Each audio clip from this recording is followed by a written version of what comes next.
Sumatera Barat dikenal dengan adatnya yang begitu kental, Minangkabau.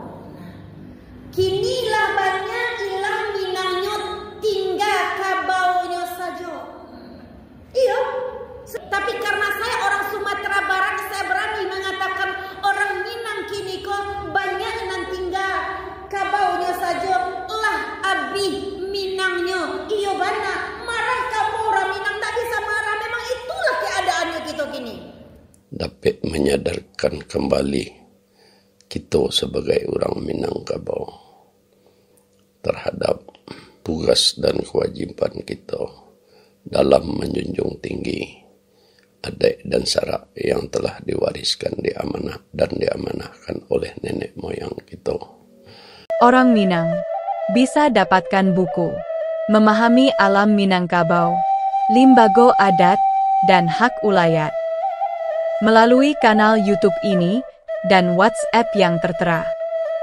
Bonus 1 jilid buku Alam Minangkabau dan Konstitusi Negara Kesatuan Republik Indonesia. Alam Minangkabau yang kita cintai bersama belakangan mendapatkan beberapa musibah. Pertama, lahar panas atau letusan Gunung Merapi. Dan kedua, banjir di Pasaman Barat. Dan ketiga, lahar dingin di Kabupaten Agam. Kemudian yang kedua, terjadi lagi lahar dingin dari Gunung Merapi dan mengarah ke Kabupaten Agam, Jawa Tanah Datar, taruh ke Padang Panjang, sehingga memutihkan jalan Padang Bukit Tinggi. Pada saat bersamaan terjadi pula lahar dingin dari Gunung Singgalang. Kemudian dari beberapa musibah itu lah ada respon dari masyarakat kita melalui media, di mana pertama dikatakan bahwa Minangkabau, Minangnya lah habis, tinggal kabaunya saja. Dan kedua, ada pula anak kemenakan kita nan padusi-padusi di rantau orang nalah murtad masuk agama Kristen. Hal ko tentu perlu menjadi renungan kita bersama. Sumatera Barat dikenal dengan adatnya yang begitu kental, Minangkabau. Kini lah banyak hilang Minangnya, tinggal kabaunya saja. Iya, sebagian kalau Bu Muna yang bilang itu kepada saya marah karena Bu Muna orang Medan. Tapi karena saya orang Sumatera Barat, saya berani mengatakan orang Minang kini kok banyak nan tinggal kabaunya saja. Lah abi Minangnya, iya bana marah kamu orang Minang tak bisa marah. Memang itulah keadaannya kita kini.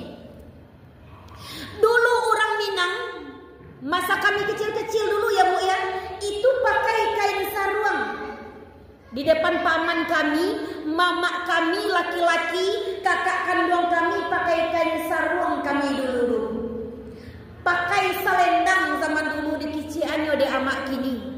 Nah, kalau kini tahu enggak, orang Minang kini kula banyak anak gadingnya nan batik lanjang. Nah, iya mana? Gadang latinya anaknya berprestasi lebat telanjang ya. Nggak tahu bantuannya padusi dia laki-lakinya dalam lebat telanjang. Hanya kecil anaknya sukses tuh. Sukses membawa ke neraka. Nah, itu nan banyaknya kini. Kembalilah kita kepada jalan yang benar. Kembalilah awak ke jalan yang lurus. Kalau pernah dulu awak bawa buaya doso, jangan diturunan doso itu kakak pado anak cucu kita. Lebih parah lo kini Bu. Heran ambo kini na'udzubillahi min zalik. Entah apalah pelajaran nan masuk kini ke Minangkabau ambo ndak tahu Bu. Lah banyak kini ko lah hilang rasa pareso je pareso di daerah Minangkabau. Kenapa mau bahas tentang Minangkabau? Karena kok lai je muncul ambo dan modeko, kok lai bisa berubah surang demi surang, satu demi satu je kok ambo bisa menolongnya. Cuma lah cari kini kok nyubek bubu ada Allah. Nah, habis adonyo. Oto dan segadang tubuh modeko tak api-api itu di bawah tu. Dek apa tu? Dek salah kita. Berang kamu ambo mengician salah awak mana tak berang cari salah situ tu. Padusi sama padusi lah bergaul, laki-laki sama laki-laki bergaul. Di pondok pesantren pun lado nama dia begini.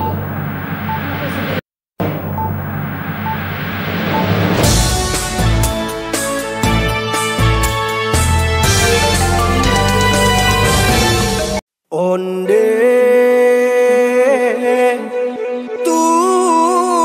Tuhan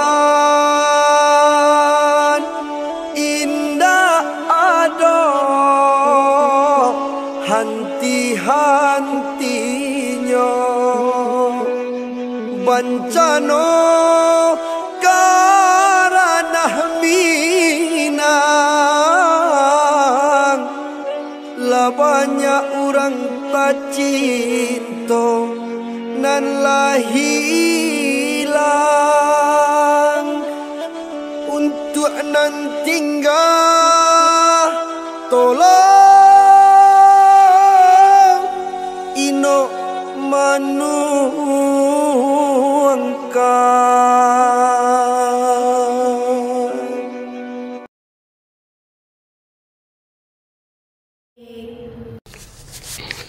Kalau kita tinjau ke belakang, nenek moyang kita terdahulu Allah meninggalkan warisan atau amanah pada kita orang Minangkabau untuk dipakai sebagai pandangan hidup atau tuntunan hidup di anak cucunya sampai di akhir zaman. Apa yang diwariskan dan diamanahkan oleh nenek moyang kita dahulu tiada lain adalah dimulai dari falsafah adat Minangkabau, kemudian hukum adat Minangkabau, dan ketiga adalah aturan adat Salingka Nagari. Di samping itu juga lah tersusun struktur pemerintahan adat di Minangkabau yang dikatakan Baradat Balimbago. Jadi mengenai lembaga itu lah 20 strukturnya terbentuk. Pertama yang dikatakan Tungku Tigo Sarjarangan, yaitu terdiri dari nenek mama sebagai pemangku adat yang memaci adat Jolimbago atau disebut dengan Raja Adat. Dan kedua, alim ulama sebagai pewaris Rasulullah yang memaci hukum kitab Allah yang dikatakan Raja Ibadat. Dan ketiga yaitu Cadiak Pandai. Nah, ketiga unsur kolah sebenarnya nan menjalankan pemerintahan adat di alam Minangkabau. Di dalam lembaga adat nan ada di nagari-nagari di Minangkabau. Dengan berfungsinya lembaga adat itu tentu bisa terkoordinasi tugas dan fungsi Tungku Tigo Sejarangan, dan bisa tersusun manajemen pemerintahan adat secara tertulis sebagai dokumen yang bisa dipelajari dan dipahami oleh anak cucu kita sampai di akhir zaman.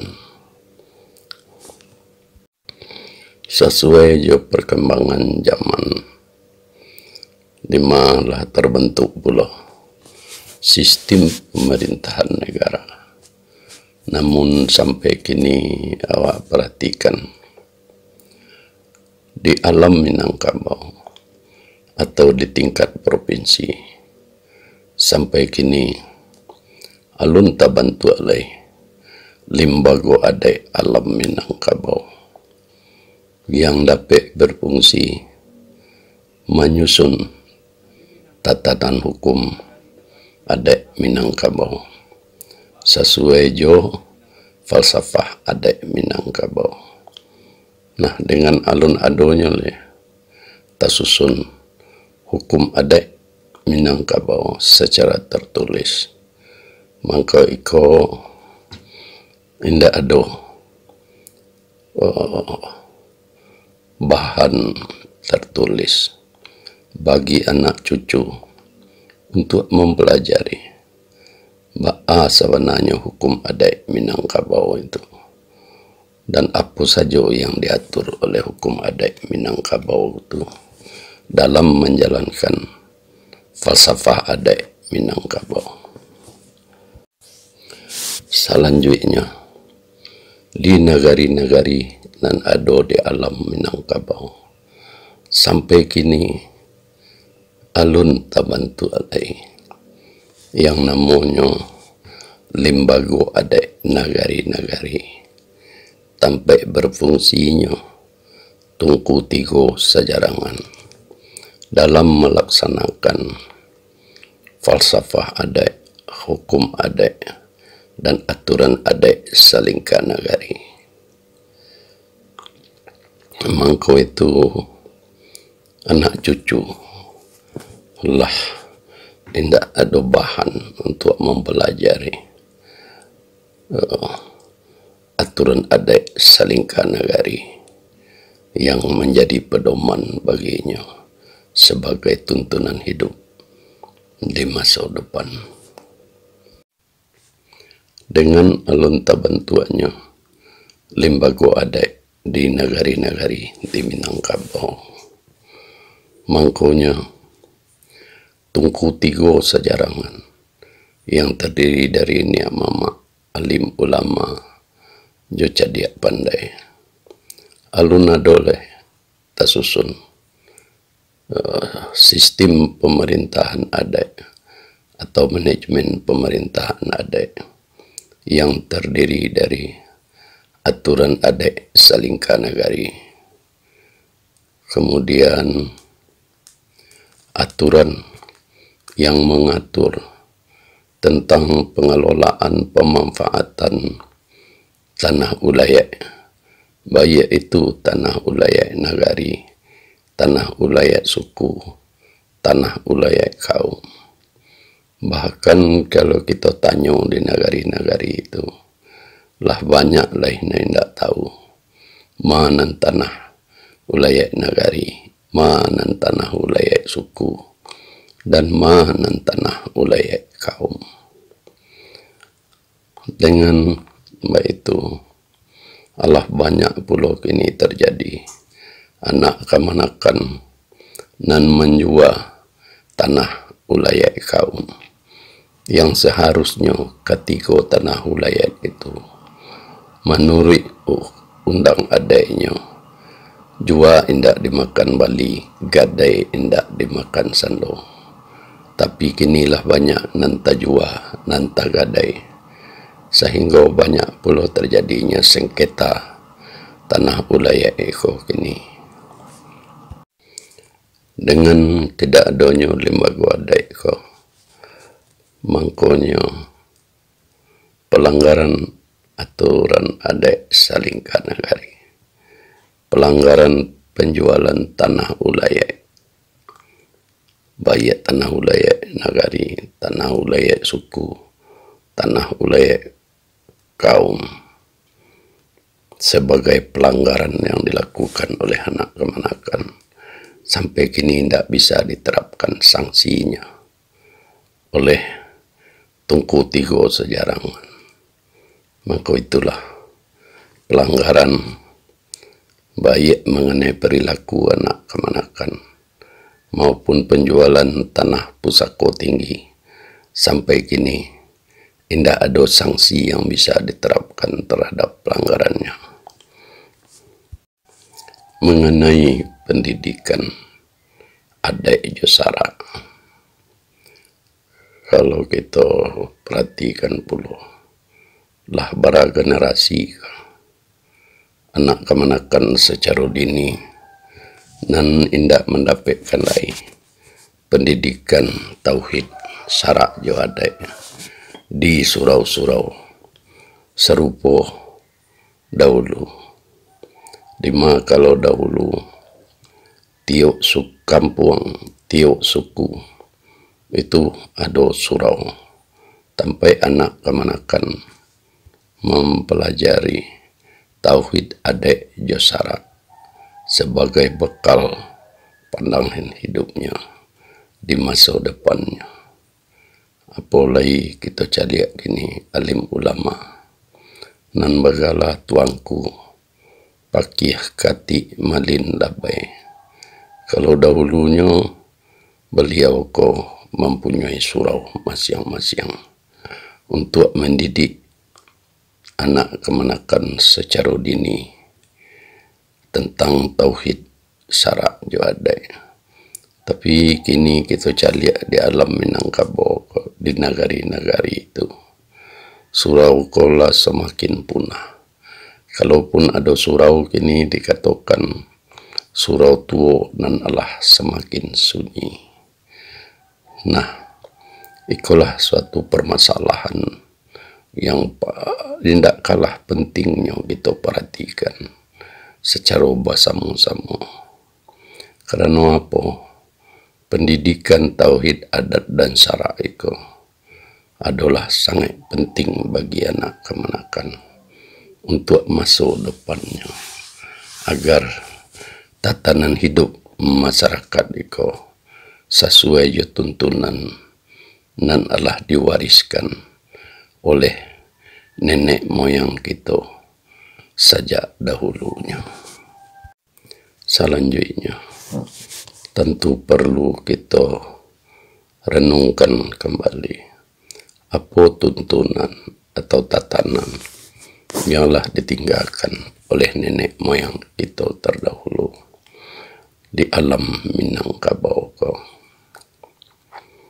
Kalau kita perhatikan nan ado di alam Minangkabau adalah bacupak bagantang, babarih balimbago, tarasak dalam undang, tasungkui di pusako.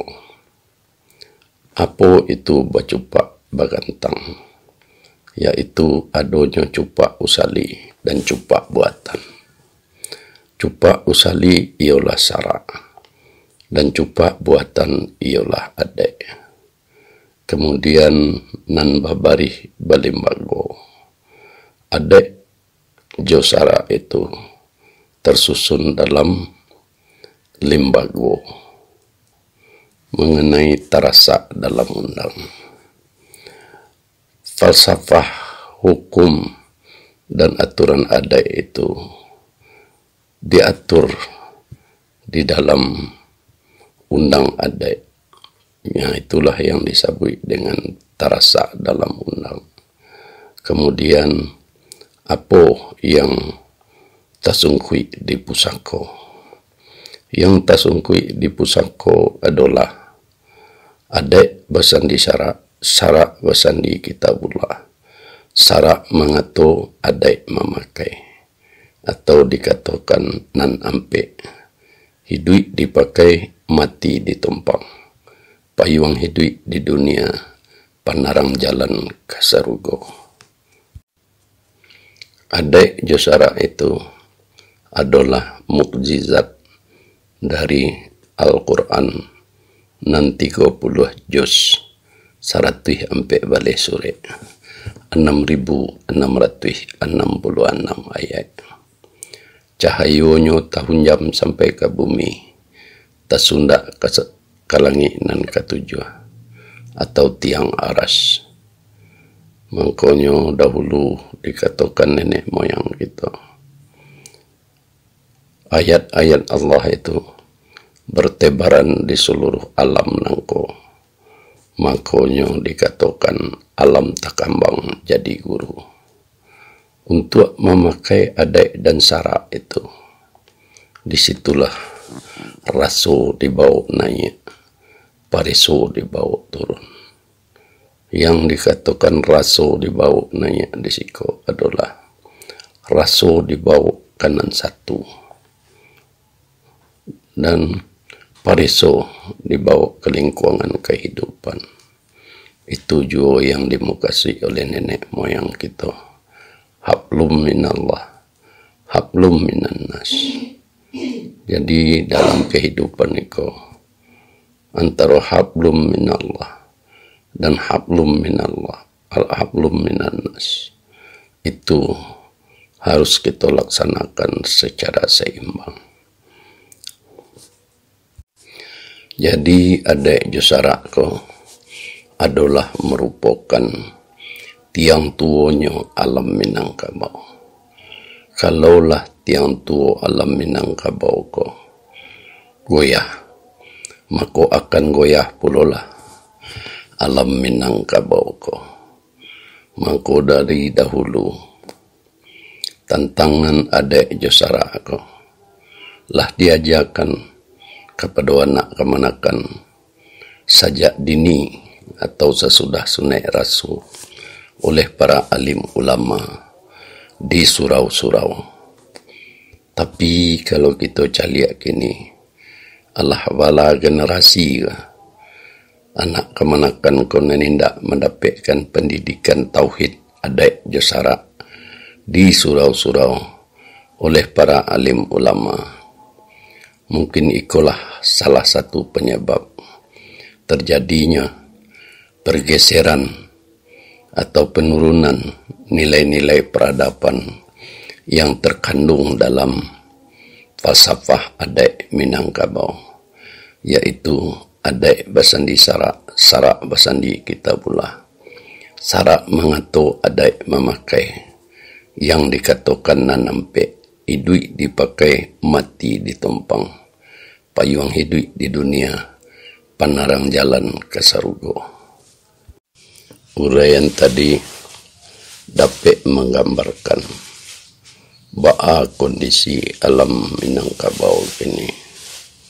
Apakah kita orang Minang masih menjalankan adat Jusarak sesuai jo tuntunan atau pandangan hidup sebagai warisan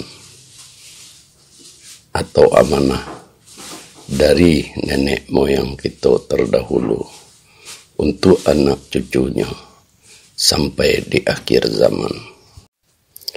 Hal tadi dapat menjalihan bahwa sebenarnya kondisi alam Minangkabau ini, kalau dikatakan baradek balimbago, sebenarnya anan ada itu. Ada itu tentu ada hukumnya. Nah, jadi Minangkabau ada hukum yang kita junjung tinggi, kita patuhi, kita laksanakan. Maka disitulah juga perlunya lembaga agar sistem hukum itu bisa dilaksanakan. Nah, kalau kita lihat negara kita, negara Kesatuan Republik Indonesia, itu adalah merupakan negara hukum. Nah, untuk menjalankan hukum di Republik Indonesia, ada perangkatnya, yaitu sistem pemerintahan. Aku awak di alam Minangkabau, hukumnya ada. Tapi sistem hukumnya yang sampai kini tidak ada. Apa itu sistem hukumnya di negara awak di Minangkabau? Yaitu adalah lembaga adat tadi. Baik lembaga adat Minangkabau maupun lembaga adat di nagari-nagari di Minangkabau. Tanpa keberadaan lembaga adat, maka sistem hukum adat ko tidak jalan. Itulah nama jadi permasalahan orang Minangkabau kini. Makanya lama kelamaan kerana sistem hukumnya ko ndak ada. Nah, anak kemanakan atau anak cucu nanti ndak ada pedoman lain ba'a hukumnya Minangkabau ko secara tertulis, ba'a sejarah perjalanan hukumnya, apa saja dokumen yang ada di Minangkabau ko. Nah, itulah kondisi negara Minangkabau kini. Selanjutnya kita perhatikan pula di nagari-nagari. Jumlah nenek mama tetap banyak, tapi nenek mama sebagai raja adat yang memencik kekuasaan hukum adat. Nah, kalau kita lihat di negara kini, awak lihat alun adole, nenek mama ko rapik atau sidang adat di lembaga adat, termasuk bakarajo samojo, alim ulama dan cadiak pandai. Nah, coba dampaknya itu celiak lagi nih. Nanti jadi di nagari kau kini. Ndak jaleh lai di malantak pesupadan. Tanah ulayat nagari, tanah ulayat suku, tanah ulayat kaum. Bahkan anak kemanakan kini lah dengan bebasnya menjual harta pusaka tinggi berupa tanah ulayat kaum. Padahal menurut undang adatnya, baik tanah ulayat nagari, tanah ulayat suku, tanah ulayat kaum, jua indak dimakan bali, gadai indak dimakan sando. Yang bertanggung jawab menjaga memelihara pusaka tinggi ko adalah nenek mama dan mama cik hukum adat itu tadi. Nah, itu baru permasalahan pertama. Dan kedua, kalau awak lihat, kalaulah pusaka tinggi berupa tanah ulayat ko dikelola dan dimanfaatkan, hasilnya bisa untuk kesejahteraan, baik untuk nenek mama, alim ulama, cadiak pandai, bundo kamduang dan parik pagar nagari itu sendiri. Tapi nanti jadi itu bara banyaknya hak ulayat kunan terlantar sini, nan jadi rimbo gadang, nan tidak ada hasilnya. Serupa nagari tidak batuan. Padahal kalau dikelola baik, kita pakai cara nenek-nenek kita dahulu. Segala sesuatu itu dikerajakan secara bersama. Badomba namanya, baik ke parak, ke sawah, atau usaha-usaha lain. Nah, kini kegotong royongan antara bakaum, basuku, bakampung dan banagari itu, itulah dan banyaklah hilang di Minangkabau ko. Makanya kalau kita perhatikan undangnya, duduk surang basampi-sampi, duduk bersama balapang-lapang.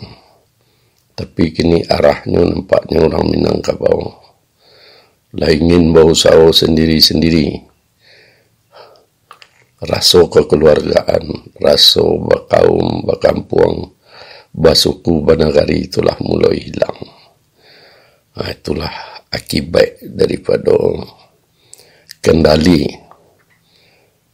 anak kemanakan kaum kampung Jonagari ko lapih dari pantauan nenek mama sebagai raja adat di negari ko. Itu yang pertama. Yang kedua, kita lihat pula tugasnya daripada alim ulama. Di mana kini anak kemanakan sajak sunai rasul diajar tauhid syarak jawadai. Padahal dulu pendidikan formal itu kurang, tapi pendidikan tauhid adai jo syarak oleh alim ulama itu dari sajak dini di surau-surau itu berjalan. Nah, itulah yang sebagai kekuatan daripada alam Minangkabau cikal bakal untuk memperkuat tiang tua alam Minangkabau yang disabui dengan adat Jusara itu sendiri. Lah kinilah pada generasi anak kemanakan saja dini tidak mendapat pelajaran tauhid adat Jusara. Maka itu adalah sumber kemunduran adat dan budaya di alam Minangkabau. Nah, ku perlu menjadi pemikiran gitu. Harus dicari jalan keluarnya. Ba'a caranya menerapkan sistem pendidikan tauhid adat Jusara itu dapat dilaksanakan sesuai jo perkembangan kemajuan yang ada. Nah, untuk itu biaya pun sebenarnya kalau aset kekayaan negari tanah wilayah itu dikelola dan dimanfaatkan dengan baik, itu akan dapat membiayai pendidikan tauhid syarak jawadai untuk anak kemanakan. Itu cadiak pulau, cadiak pandai. Luar biasa kemajuan cadiak pandai orang Minangkabau. Banyak mempunyai keahlian di bidang sosial, ekonomi, di bidang hukum, dan pemerintahan. Tapi cadiak pandai dengan kemajuan yang baik itu nampaknya lah kurang pula perhatian terhadap nagari. Seharusnya nenek mama dapat memanfaatkan potensi cadiak pandai yang ahli di bidang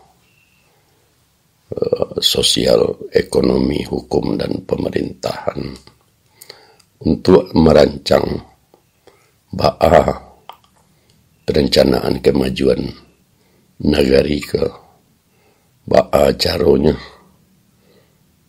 melestarikan hukum adat Jusara sepanjang masa. Tapi kini nampaknya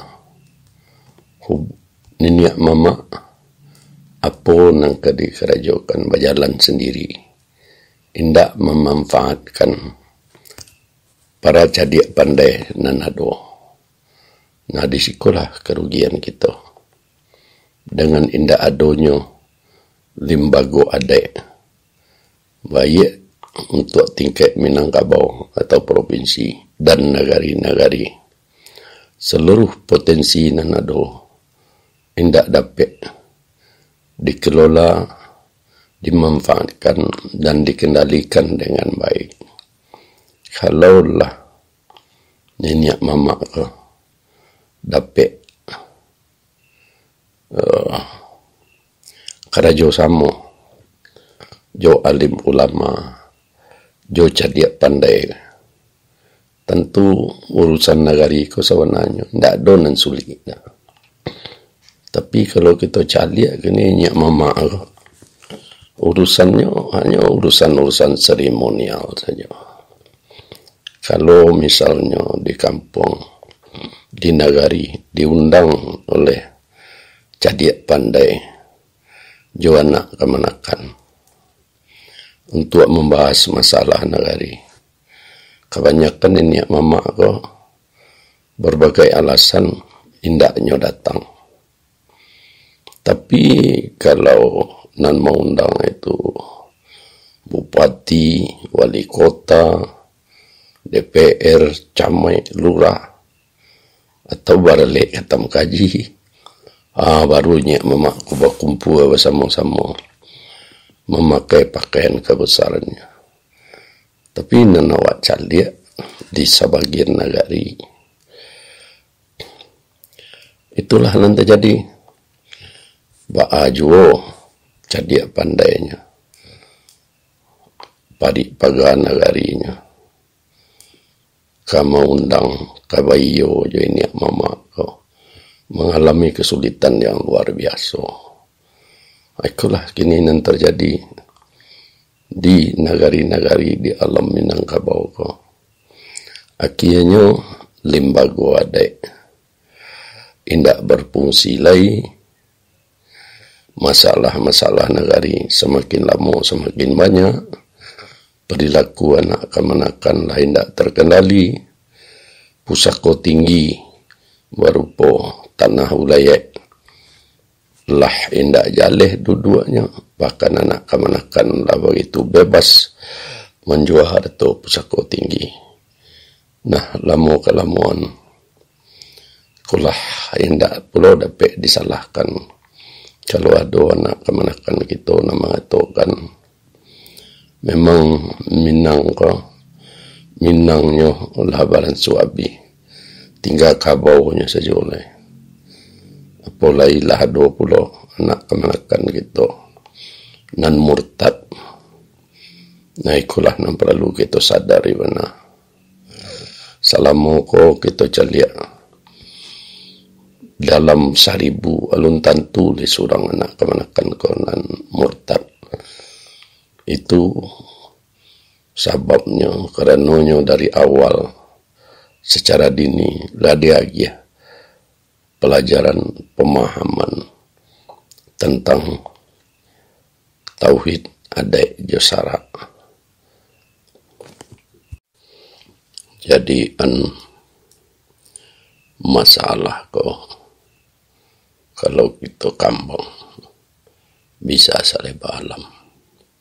Kita balun seleba kuku. Untuk itulah dari apa nanalah kita bahas di atas tadi perlu kita ambil kesimpulan dengan diawali oleh suatu pertanyaan. Apakah kita orang Minangkabau masih cinta jo nenek moyang kita, masih patuh dan taat kepada apa yang telah diwariskan atau diamanahkan oleh nenek moyang kita kepada kita yang bersama, yaitu mengenai adai josara sesuai jo falsafahnya sebagai tiang tua alam Minangkabau untuk sebagai tuntunan hidup bagi anak cucunya sampai di akhir zaman. Sebagai orang nan barasa yang patuh, taat dan hormat kepada nenek moyangnya, marilah kita bersama, terutama nenek mama, alim ulama dan cadiak pandai, kita urus nagari ko sebaik-baiknya sesuai jo tuntunan nalah diwariskan oleh nenek moyang kita. kita balik baradai balimbago. Kita fungsikan balik limbago adai untuk menjalankan adai josara. Di dalam limbago adai iko, niniak mama sebagai penguasa adat yang memaci adai jo limbago. Dapat bekerja sama jo alim ulama dan cadiak pandai. Paha jalan keluar maurus negari ko agar adek dan sara ko tetap lestari sepanjang masa untuk kepentingan anak kemenakan dan anak cucu sampai di akhir zaman. Sebagai saran dan usul untuk tingkat alam Minangkabau atau provinsi, kita usulkan kepada Tungku Tigo Sajarangan, Nyak Mama alim ulama cadiak pandai, untuk membentuk limbago adat alam Minangkabau. Melalui limbago adat alam Minangkabau ko, Niniak Mama bersama alim ulama jo cadiak pandai menyusun secara tertulis hukum adat alam Minangkabau agar ada hukum adat secara tertulis yang dapat dipedomani dan dipelajari oleh anak kemenakan sebagai hukum positif yang berlaku di alam Minangkabau, dan dapat pula dipedomani oleh nagari-nagari untuk menyusun aturan adat salingka nagari sebagai pelaksanaan daripada hukum adat alam Minangkabau untuk nagari-nagari nan ada di alam Minangkabau. Kita harapkan Niniak Mama alim ulama dan cadiak pandainya untuk sesegera mungkin memfungsikan kembali limbago adat nagari-nagari nan lah ada secara turun-temurun. Caranya membentuk balik memfungsikan limbago adat nagari-nagari ko diawali dari koordinasi antara Niniak Mama alim ulama dan cadiak pandai untuk menyusun peraturan nagari yang isinya menjelaskan antara lain tugas dan fungsi Niniak Mama alim ulama dan cadiak pandai. Kemudian tentang pengurus limbago adat yang mengurusi masalah manajemen limbago adat berupa surat menyurat dan dokumen. Kemudian menjelaskan di dalam peraturan nagari itu sumber dana operasional daripada limbago adat nagari. Itulah yang penting dibuat dalam peraturan nagari untuk memfungsikan kembali limbago adat nagari. Kemudian secara operasional dengan adanya berfungsi kembali limbago adat nagari dan peraturan nagari, maka seluruh kegiatan pelaksanaan adat dan sara secara administrasi dan manajemen bisa dikerajokan oleh pengurus limbago adat agar setiap permasalahan nan ada di nagari-nagari dapat dirapikan atau disidang oleh Niniak Mama nan berwenang bersama alim ulama dan cadiak pandai. Jadi apa ketetapan keputusan yang keluar dari lembaga adat dikeluarkan secara formal melalui surat yang mempunyai kop alamat, cap dan tanda tangan yang diberi wewenang untuk mengeluarkan surat dari lembaga adat nagari-nagari. Nah, manfaatnya dengan adanya lembaga adat nagari ko, seluruh permasalahan yang ada di nagari-nagari itu akan dapat diselesaikan secara formal dengan surat dan dokumen yang mempunyai kekuatan hukum berdasarkan hukum adat dan dapat pula menjadi pedoman bagi pemerintah untuk pelaksanaan penyelenggaraan pembangunan di nagari-nagari yang bersangkutan. Fungsi daripada lembaga adat nagari-nagari itu didukung oleh peraturan perundang-undangan negara. Yang pertama adalah Undang-Undang Dasar Negara Kesatuan Republik Indonesia tahun 1945. Dan kedua, Undang-Undang Pokok Agraria nomor 5 tahun 1960. Dan ketiga, Peraturan Menteri Dalam Negeri. Dan keempat, Peraturan Provinsi Sumatera Barat. Dan pertama, mengenai tanah ulayat dan pemanfaatannya. Dan kedua, mengenai lembaga adat dan pelestarian nilai budaya Minangkabau. Dan ketiga, peraturan tentang nagari. Nah, itulah dasar hukum memfungsikan kembali lembaga adat yang ada di nagari-nagari di alam Minangkabau. Kalau kita caliak contoh kenan sudah tuah kenan manang, itulah yang sebenarnya yang dilaksanakan oleh Jogja, Bali dan Aceh.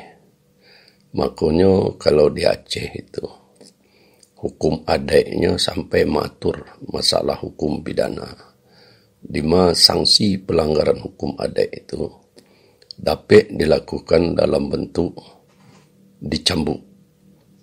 Nah, pelaksanaan hukum cambuk itu dilaksanakan setiap sesudah solat Jumat. Nah, itu yang kita contoh sebagai pedoman bahwa di negari orang kok bisa serupa itu. Nah, makanya perlu kita laksanakan pula di negari kita agar adat dan syarak itu benar-benar dapat kita laksanakan sebaik-baiknya.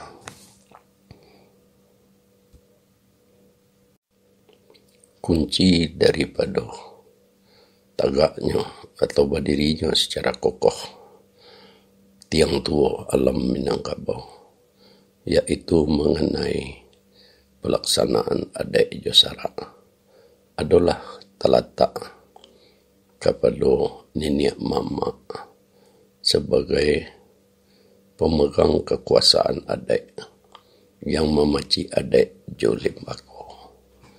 Makanya pada kesempatan tidak salahnya kita himbau nenek mama kita untuk benar-benar melaksanakan tugas dan kewajibannya untuk mengurus nagari anak kemanakan sesuai jabatan yang beliau pikul sebagai pemangku adat. Untuk itulah kita bersama-sama banyak nenek mama, alim ulama dan cadiak pandai sebagai tungku tiga sajarangan perlu benar-benar menghayati, memahami bahwa falsafah adat Minangkabau itu dipakai waktu idui, ditompang waktu mati, payuang hidup di dunia, panarang jalan ke surga. Kalaulah falsafah adat itu indak benar-benar kita laksanakan, makanya artinya hidup indak kita pakai, mati apa nak kita tumpang. Nah, iko sebagai umat yang beragama, tentu iko perlu menjadi perhatian bana dari kita dan bersama. Bagaimanapun adat yang basandikan sara adalah merupakan tuntutan hidup yang sudah diwariskan dan diamanahkan oleh nenek moyang kita kepada anak cucunya sampai di akhir zaman. Jadi itulah mungkin pada kesempatan yang dapat kita bahas.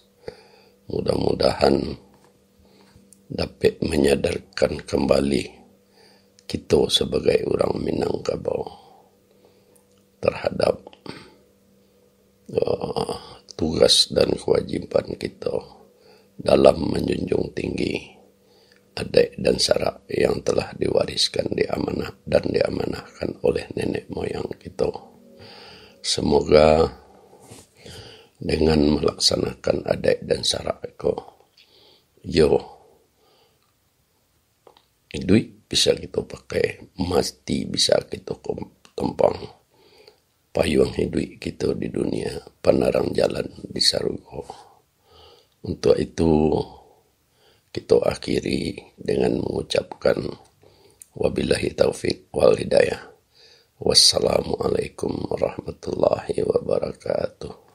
Sini haba ganti bancano tibo, datang galodo menyapu habis, picilah hati paresola diri, banyak bana salah nan ba imani.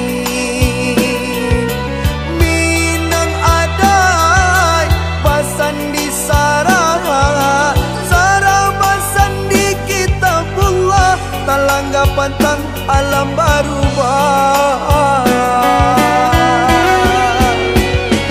Taguran Tuhan karena Minang, labanya amalin lupo jo kaji, indah sakit tenan jadi lupo janji, banyak asung pitana dalam nagari,